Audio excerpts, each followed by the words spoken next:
What's chirpin' crickets? This is Kim from Kim Takes On. I'm Kim. Hi. And this is my co-producer, aider and abetter, and the minister of fun around here, Terrence the Wonder Duck. Terrence says hello. And Terrence is very, very, very, very, very excited. That was him being excited. That's his I'm excited dance. He's excited for the same reason I am excited, that it is October, which means it's spooky season, which means candy and scary movies and candy and the leaves changing color and candy and and hopefully the temperature not being 80 degrees anymore, but it's New England, so I'm not holding my breath. Of course, for every good thing, there's always something not so good. And of course, that would be the fact that now we are besieged. Yes, we are besieged. We are set upon.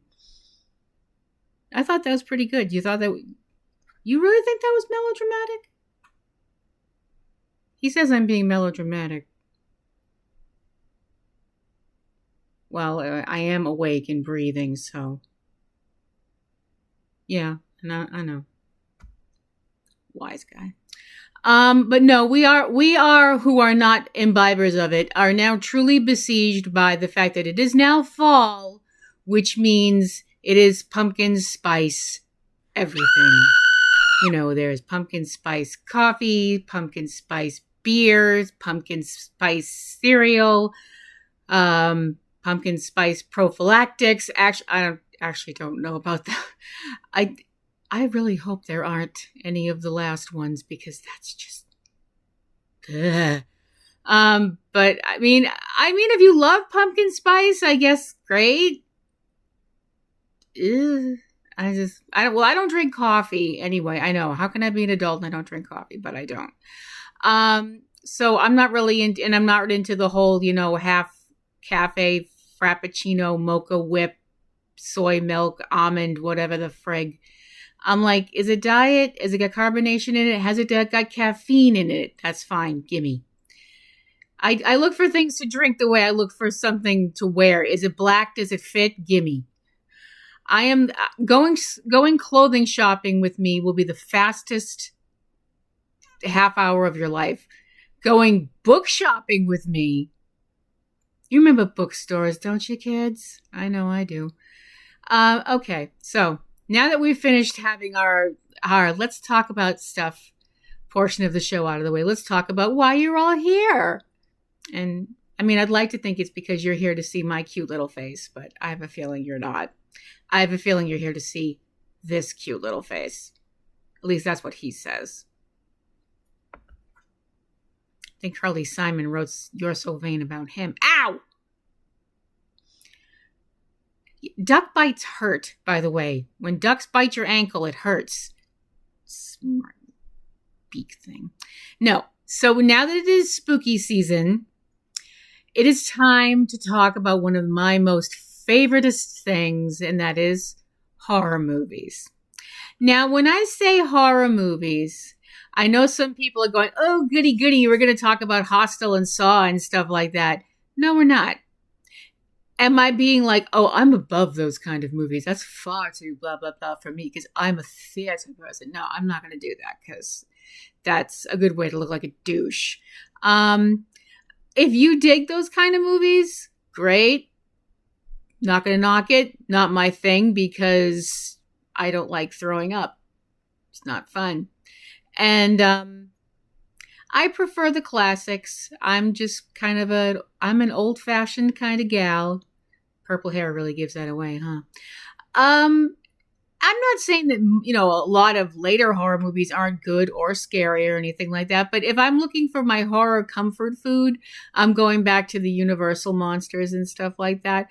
But there's others too that have wormed their way into my hearts. Heart, I should say. I don't have more than one. I'm not a Time Lord. You should all get on your knees and thank whichever deity you pray to that I'm not.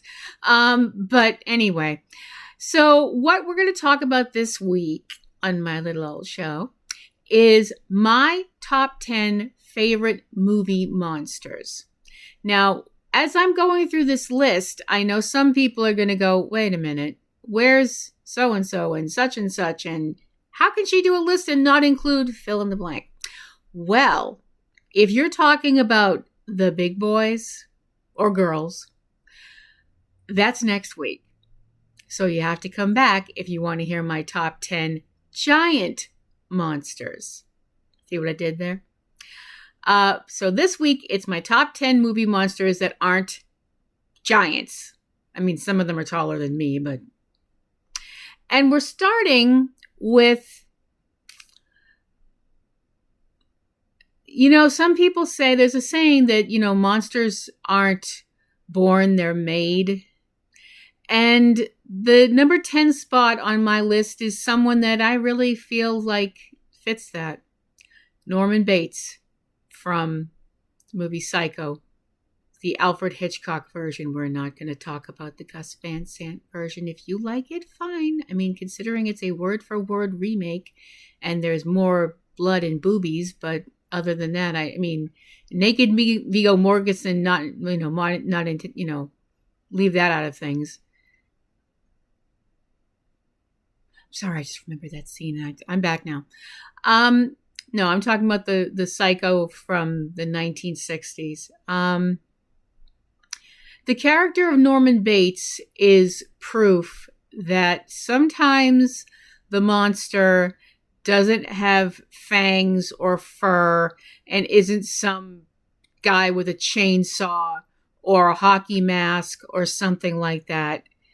Sometimes the monster is the guy next door, the guy that you see every day that you wave hi to, that kind of quiet neighbor that you don't see very much outside, and they definitely don't seem to let people inside their house very much.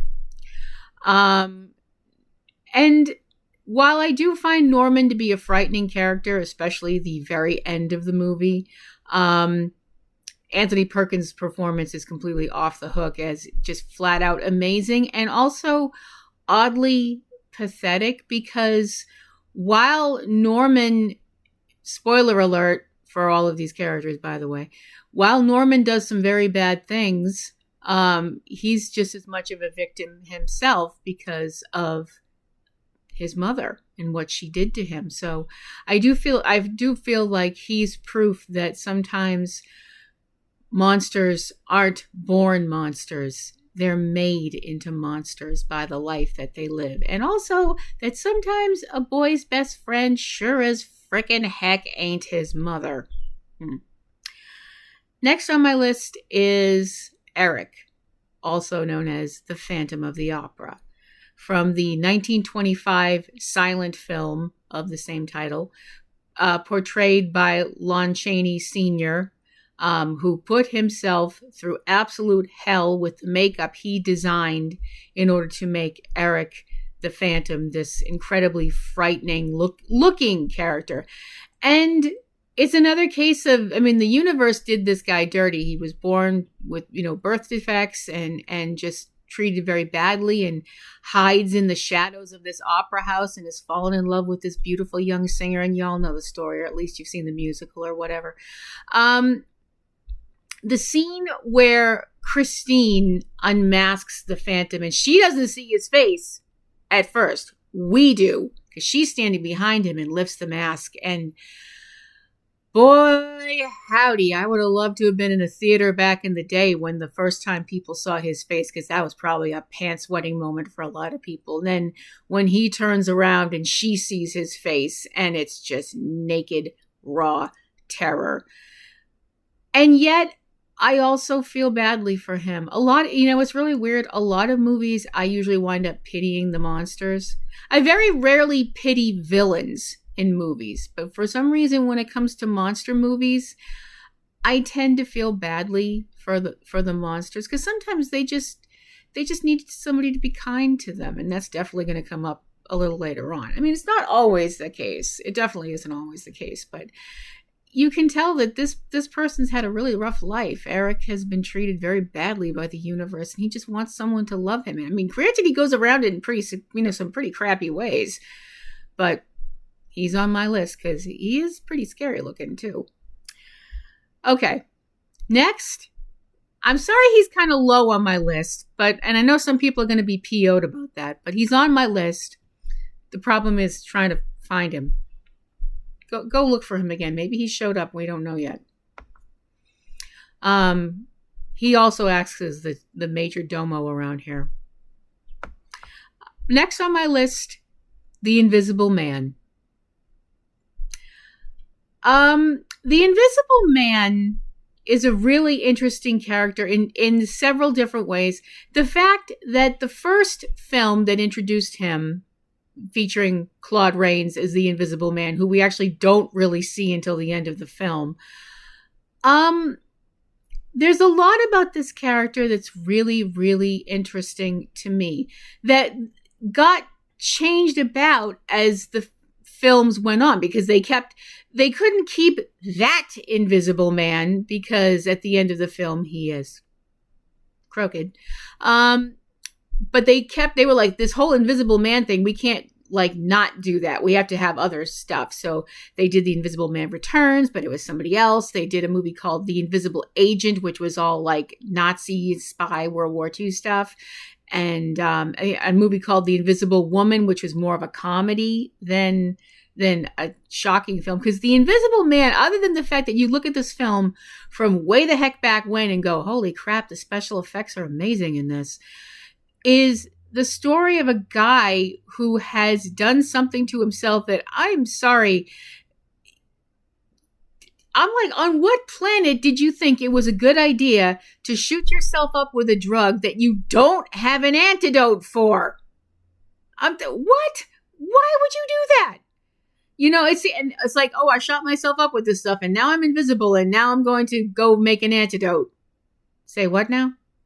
And by the way, this stuff has the little unforeseen side effect of driving you batshit insane. So most of the film, Claude Rains is doing most of the acting with his voice. And the desperation that he has several times. I mean, between the aforementioned batshit crazy, where he's talking about ruling the world and blah, blah, blah, and all this stuff like that. But that he has moments where you can tell he's himself again, when he's talking with his fiance and he's talking about, I loved you so much, but I was so desperately poor and I wanted to find enough money to make myself presentable to you as a husband, potential husband and all this stuff like that. And then other times when he's literally cackling like a lunatic. And let's be really honest, the whole idea of what would you do if you could become invisible? It's very tempting, isn't it? And the character and the whole idea of being an invisible person has been done in other films like Hollow Man. They did a remake of The Invisible Man, kind of more recently than not. It's a tempting idea if you had a couple of caveats to go with it. I mean, if someone said to me, hey, Kim, if you take this potion, you'll turn invisible, I am not going to go, okay, glug, glug, glug. No, I'm not going to do that. I don't put things in my mouth that I don't know what they are. Stop laughing, Terrence. Anyway, I'd be like, okay, so if I drink this potion, I'll turn invisible. Do you have an antidote? And can I have it in my hot little hands before I chug this bad boy? Because I ain't drinking nothing unless you can tell me I can come back. The other thing that nobody tends to bring up, except me, because I overthink stuff, if you're invisible, that does not mean you're intangible. And that's important, because you can still bash into stuff and people will instantly know somebody's there because they hit something kind of solid. So being invisible would be fine as long as you're invisible and intangible. You have to think of these things. I think of these things. Pray for me. Please pray for me. Okay, going on. Next on my list of movie monsters that I adore to be scared by, the ghouls from Night of the Living Dead, 1968. Yes, this movie came out, the original movie came out the same year I came bouncing into the world as a bouncing baby nutcase. But I have to be honest. I know a lot of people view this as a classic, as well they should. I also know there's some people that are like, oh, this is so slow and boring, and where's all the gore and bam, bam, bam, bam, bam, which is fine. I mean, if you need to have buckets of entrails in your film to enjoy it, fine. I'm sorry mom and dad didn't hug you enough as a child or whatever your issue is, but fine anyway. But this movie is, to me, terrifying. I didn't see this movie until I was a teenager, and it freaked me out. I remember lying there in bed being like, can't sleep, they'll get me, can't sleep, they'll get me, can't sleep, they'll get me. I mean, I was just freaked out. Now, calling these beings ghouls, I realize, is going to pick a major nit with some horror aficionados out there. Some horror nitpickers and whatever. I know you're out there. Hello. And you're waiting for me to screw up so you can go, hey, wait a minute. The reason I refer to them as ghouls is because that's how they're referred to in the film. Nobody at any point in this film refers to these beings as zombies. Because technically, they're not technically. Up till this point, when this film came out, from the films previous, a zombie was a being that was a reanimated corpse that was reanimated through voodoo, through a religious ceremony in the voodoo faith. And I'm not going to knock anybody else's faith. Not you do you. But that was what a zombie was. And those zombies, didn't run around eating people. They were usually used as labor, or, in other movies, they were actually used as kind of like a human shield because, if you shoot somebody that's already dead, it's not really going to bother them very much. But this was the first film that introduced the idea of a dead person who comes back to life and exists eating other people. Now, why did I call that a ghoul? Other than the fact that they use it in the movie. Because that was an established creature, crickets. A ghoul, up till that point, was a being from mythology of, I believe, Arabic in nature, that part of the globe. A ghoul was a creature. It wasn't undead, I don't think. It was a monster. A ghoul was a creature that lived in graveyards or around a graveyard, and they would eat corpses. They would wait till someone was buried, and then they'd come and, dig up the corpse and eat it. Sometimes they would go after live prey if they could get it. So George Romero, in his brilliance, we're not worthy.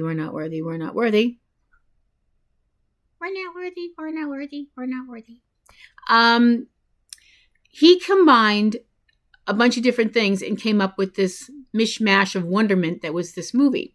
He combined the whole idea of the ghoul with the zombie, and then threw in the fear of contamination.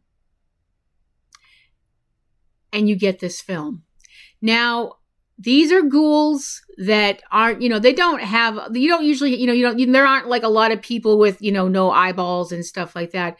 They look kind of regular, a little effed up, but kind of regular until they try and bite you. They can look like a little child until she winds up eating her daddy's liver. Paging Dr. Freud, your thesis is here. And they don't make noise. That's the thing. There's one or two moans every once in a while, but they're not running around going, brains, that's later. For the most part, they don't make any noise. And they don't stop coming. It's just this ongoing onslaught of these silent, merciless things. You can't reason with them. You can't bargain with them. The only thing you can do is a headshot. or a big funeral pyre at the end of the movie. So that's why the ghouls made my list, but they won't be coming for dinner, especially not me. Okay, the next one is, this is a film that I really, really loved when I was a kid. One of the only films I went to with my father. I usually went to the movies with my mother, or with my friends, or by myself. But this was one film that I went to with my dad because I wanted to see it. I think my dad sat there like, oh my gosh, we have raised a weirdo. It was Clash of the Titans from 1981. Yes, I have seen the remake. No, I'm not going to talk about it. The story of Clash of the Titans is mostly about the hero Perseus and all of the trials and tribulations he has to go through. The main part of it being about him trying to save a princess who's going to be sacrificed to a sea monster. And to do that, he winds up needing to go after a very, very nasty piece of work, specifically the Gorgon Medusa. Medusa is portrayed in this film as a stop-motion figure. She is part woman, part snake from the bottom down, with hair made of living snakes, and a gaze that can turn people to stone. This is one bad mamma jamma. And the way it's done in the film is absolutely incredible. It's just, you can tell at one point this was a human being that something very awful happened to. And it's just really beautifully done work. The fact that her tail ends in a rattle, like a rattlesnake, it's so incredibly well done. And she just looks amazing. When you sit there and think about what's involved with stop motion, that you have to do this and then take a picture and do this and then take a picture. I don't know how people do that and not go insane. I have sick, mad respect for them though. So, next on my list, The Mummy. Not my mummy, not your mummy, the mummy. Call him Imhotep, call him Karis, call him Sir. The story of the mummy has been told and told and told and told and told, on and on and on and on, because it's a fascinating character. I find the mummy so interesting, specifically the first film. I mean, I like the other ones, don't get me wrong. Although I feel in a lot of the later films, the mummy is kind of more of a blunt instrument than a character. He's being used by other people. I mean, I can kind of see that in the first film and also in the Hammer remake, but it doesn't, for some reason, it doesn't bother me as much. I mean, go fig. But I just feel really badly because the character's doing what he starts out doing what he's doing because of love. This priest who was in love with an Egyptian princess, and she dies, and he tries to bring her back, and he gets caught, and they're not down with that, and the priest put this horrible curse on him, and it's so well done, and it's so amazing, and especially in the film with Boris Karloff as Imhotep. The scene where the young man is reading, they're on this archaeological dig to find the pyramids, Sidebar, this is going to be a rant, and I'm sorry if you don't mind, this is my show. The whole thing about people being like, oh, we're going to go to these tombs and we're going to find all this stuff and we're going to bring it to museums. No, that's not cool. That's grave robbing, and it's gross. Would you like it if somebody, broke into the crypt where your Aunt Agnes is and, stole all her jewelry off her? Your Aunt Agnes, who was so nice and sweet and kind to you and baked you cookies and sent you mittens and was a really lovely person, and some a-hole breaks into her grave to steal her stuff? You'd be pretty pissed. I've always thought that was icky. I mean, and I know some people out there are like, wait a minute, don't you like the Indiana Jones movies? But it's a guy with a whip. What can I say? That might have been too much into my life for you guys. But anyway, the whole scene where the young man is reading from the scroll of life out loud, which I'm sorry, like, oh, sure, we've got this scroll that apparently can bring the dead back to life. Let's read it out loud. Wow. That's right up there with, oh, we're in woods where a whole bunch of people got killed. Let's go have sex.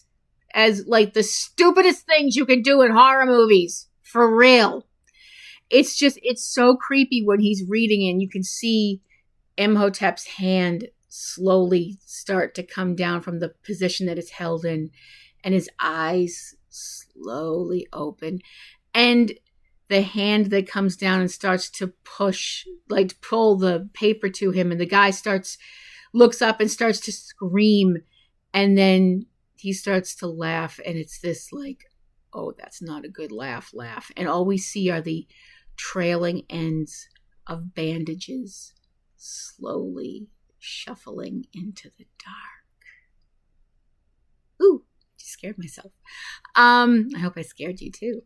It's just so good. I mean, and Karloff again is so amazing with his eyes mostly. It's also, you have to give it to Christopher Lee, who definitely works real hard in the version of The Mummy that Hammer did, that he does a lot of work with his eyes because he literally has no mouth. The bandages completely cover his mouth and his tongue's been cut out, so no soliloquies for you. But it's great. The Mummy's such a creepy character, and it's really well done in all of those films. Okay, we're getting into the bigger, we're getting into the MVPs, monstrous valuable players here. You knew he was going to be on here eventually. Dracula. Now, people can be like, well, who's your favorite Dracula? And I'm like, why don't you just ask me which brain cell I like the best? Because everybody who's played Dracula has had their own take, and that's fine. That's absolutely what you want. You don't want everybody to do it the exact same way, because nobody's going to do it better than Bela Lugosi, and yes, I will fight you on that. Biased? Who's biased? I'm not biased. All right, fine, I'm biased. But like I said, I mean, everybody's got their own take. You had George Hamilton, who was being funny because it was supposed to be funny. In Love at First Bite, you had Gary Oldman and the kind of like, oh, I'm drinking all this blood, but oh, poor me, I'm cursed. That's called the Barnabas Collins School of Vampirism. But Bela's Dracula, to me, is one of movie's greatest monsters because he knows he's a monster. And at one point, that monster was a human being. Has he completely left all of that in the dark?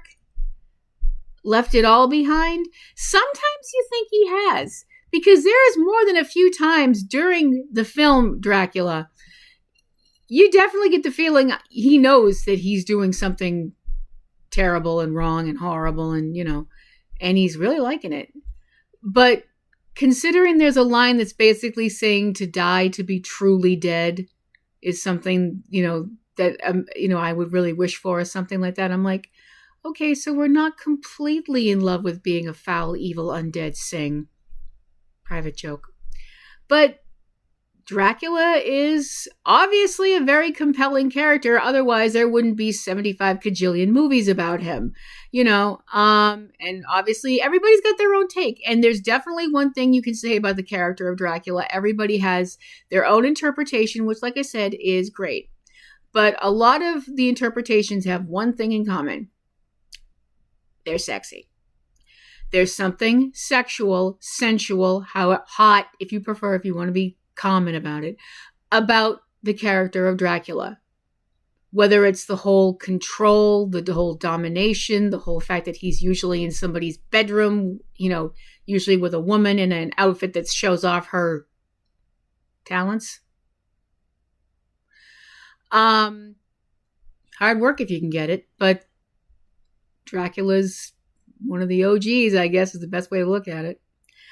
But there's 3 more characters ahead of him, and one of them is the Wolfman.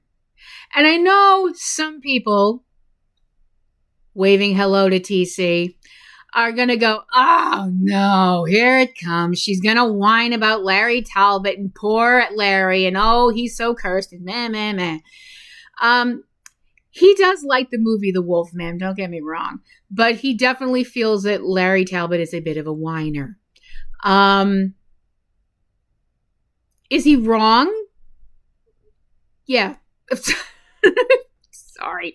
No. He's not wrong. It's an opinion. He's totally entitled to his opinion. Does Larry feel like he's been given the raw end of the stick by the universe? Yeah. And I don't really blame him. I mean, he was trying to do the right thing and save a woman's life and, winds up being bit by a werewolf and now carries the curse of lycanthropy. Bullcrap. Yeah, that's a total Hollywood thing. Back in the day, if a werewolf bit you, the werewolf kept biting you until it ate you, and that was that. But the Wolfman is I think at the end of it all, he is a very tragic character. He doesn't want to do this, and the whole idea of the Wolfman has been carried over to several films, iterations, and it depends on, if you prefer your Wolfman where it's like, oh, the moon's up, now I'm hairy, fine. Or if you want all the cracking and bone shifting and all that stuff, American Werewolf in London is more your thing. That's fine. I'm kind of like, I'd rather just have it be one and done. Boom. You were a man, now you're Wolfman, we're done. Although I can never figure out, like, the first time Larry transforms in the Wolfman, he's sitting in a chair and he's got pants on and an undershirt. The next time we see him out and about as the Wolfman, he has a shirt on. What the heck? I'm like, did he stop and put a shirt on because it would be rude to be running around with what the darn you Hays Code? I just didn't get it. But I do feel like the Wolfman is usually a very tragic character. There's very few interpretations of the Wolfman where he's all like, yeah, I get to go kill people. It's like the worst bender you could ever be on. The only person that's got it worse, I think, is probably Bruce Banner. I mean, the Wolfman can cause a lot of damage, but at least you could say I've never seen the Wolfman take down a building. Just saying. Next on my list, he's so close to my heart because I just like him. I couldn't even tell you why I like him, but I do, and I feel bad for him. The creature from the Black Lagoon, or as I call him, Gil. I feel like I know him well enough that I can call him Gil. And Terrence feels the same way. He calls him Gil too. He also calls him Collect. You really shouldn't do that. The creature from the Black Lagoon, from the movie of Same, is a character that I'm kind of always been like, this is the absolute worst way to meet an entire new species. The whole thing of this film is that this is a character, this is a being that has been unchanged for who knows how long between the time when men crawled out of the primordial soup, blah, blah, evolution, now we're here. Somehow this being fits in between now we're here and primordial soup, somewhere in between there. And do we try and communicate with it? Do we try and understand it? Do we try and be like, what can we learn from you? Do we do that in this movie? Shit, no, we don't do that. Let's shoot it. People always say to me, well, you're so convinced that extraterrestrials exist. If they exist, why don't we know about it?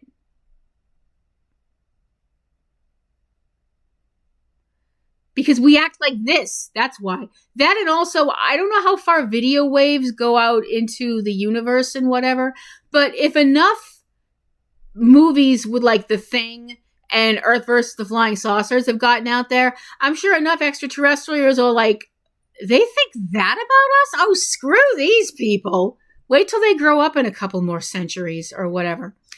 But I think that the Gill Man is a really interest. For one thing, his look is incredible. The one thing I've never understood about his look, since the original 3 films, which dipped in quality with each, are in black and white. So when we see the Gill Man in color on posters, on whatever, he's green, which I don't have a problem with.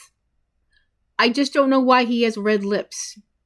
He has lipstick. He has lipstick like the Avon lady came by the Black Lagoon and went, "Here's your order, honey." It's just weird. I don't get it. And I just feel bad for him. He's alone. He's got nobody else around. He's got nobody else of his kind, and these crazy sons of bitches show up and start shooting him. I also don't understand why he's so like a Tex Avery cartoon, ooga, when he sees the young lady of the film. Because I'm kind of like, you think he'd be like, where are her scales? Ew, the heck? I mean, I get it. She's a beautiful lady and she's in a bathing suit. So, but still, I just feel bad for him. I just feel like nobody tried to talk to this being or communicate or be like, hey, we're not hostile. Please don't like claw us to death. Just my take. And my number 1 favorite movie monster, the Frankenstein monster. Call him Frankie. Call him the creature. Don't just call him Frankenstein. That's the creator, not the monster, because that's just friggin' rude. I feel like this character says a lot about humanity, or the lack of humanity in humanity, ironically enough. And I can't wait for Guillermo del Toro's take on this. It's going to be really interesting. When you think about the fact that the monster, specially played by Boris Karloff, who was amazing, didn't ask for any of this. He didn't ask to exist. Now he's in a body that's not his, with a screwed up brain, and his father, which is basically what Henry Frankenstein is, rejects him because he's scary. I'm sorry, didn't you notice you weren't making a GQ model when you put him together? And I just, as I've mentioned before, I feel badly for him. He needs someone to be kind to him. Am I saying he's not intimidating? Oh yeah, he's intimidating looking. But so are a lot of other people. And people get along with them fine. They're called pro wrestlers. But I just feel, people see him and they scream and run away and stuff like that. And even when he has a woman literally made to be with him, and she's like, I don't want you. That sucks. I just feel badly for him. He just wants someone to be his friend. And I think that's what we all want in the end. And the fact that he isn't a monster until people make, he's Frankenstein's creature, but he becomes a monster because society won't accept him any other way. Society says you are ugly and you are a monster because we say you are. And then basically he's like, fine, if you want me to be a monster, I'll be a monster. But you can tell there are moments in the films where he is not this terrible creature. You don't get that as much in the Hammer films, because most of the Hammer films, I feel like, are more focusing on Dr. Frankenstein, because A, he's the real monster of those films, and B, the character's being played by Peter Cushing, and the camera just draws to him anyway. But Karloff's monster, creature, being, I just feel like if first of all, if Henry hadn't been an absentee father and a jerk, that maybe things would have been a little different. Maybe if people had been kind to him. If is a 2-letter word, but it holds a lot of weight. You have this being that is so powerful and yet so hurting.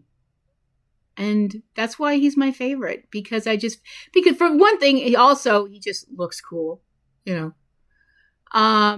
And I feel like he says a lot about humanity. I feel like he says a lot about human hubris and the idea that, okay, well, God created people. So if I create a person, does that make me better than God?